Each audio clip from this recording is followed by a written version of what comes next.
हमने पीएम विश्वकर्मा योजना शुरू की है ताकि पारंपरिक कला से जुड़े सभी परिवारों की आय बढ़े।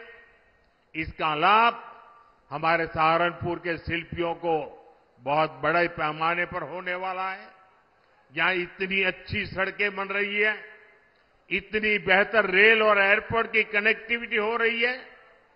भाजपा ने और हमारे योगी जी तो कानून व्यवस्था के विषय में रत्ती भर भी छूट नहीं देने वाले। भाजपा ने अपराधियों को, दंगाइयों को काबू किया तो इसे सुरक्षा के साथ साथ निवेश के लिए भी माहौल बना है। साथियों, ये क्षेत्र अपने कृषि उत्पादकों के लिए भी जाना जाता है। पिछले 10 साल में हमारी सरकार लगातार अपने किसान भाइयों के लिए काम कर रही है।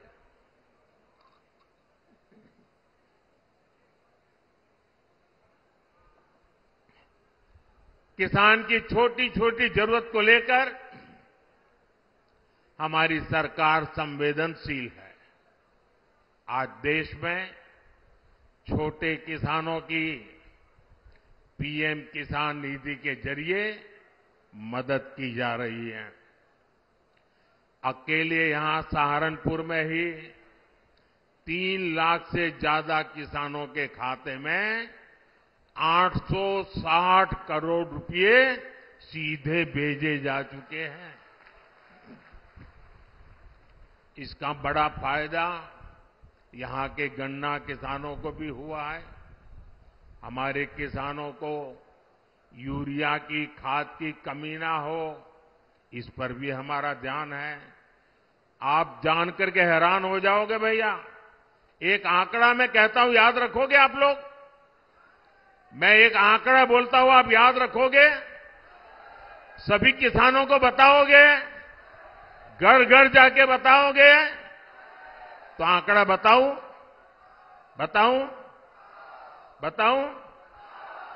देखिए, दुनिया के कई देशों में यूरिया का एक थैला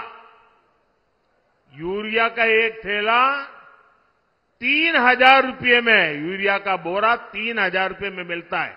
कितने में? याद रखिए, किसानों को बताइए कितने में मिलता है। दुनिया में यूरिया का बोरा कितने में मिलता है? हमारे यहां किसानों को यूरिया का ये बोरा 300 रुपये से भी कम में मिलता है। दोस्तों, अब मुझे बताइए, ये बात किसानों को बतानी चाहिए कि नहीं बतानी चाहिए? घर घर जाके बतानी चाहिए कि नहीं बतानी चाहिए? साथियों, अब हम भारत को विकसित राष्ट्र बनाने के मिशन में जुटे हैं। वहीं दूसरी तरफ जो हमारे विरोधी हैं, वो क्या कर रहे हैं? ये सत्ता पाने के लिए तड़प रहे हैं, छटपटा रहे हैं। मैं देश का पहला चुनाव देख रहा हूं जहां विपक्ष जीत का दावा नहीं कर रहा है। किसी विपक्ष के नेता से आपने सुना कि भाई उनकी सरकार बनेगी? सुना? कोई बोलता है?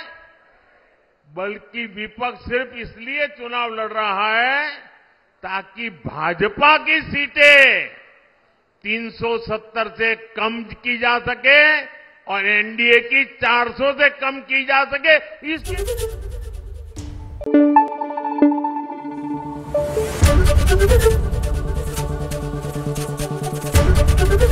एबीपी न्यूज आपको रखे आगे।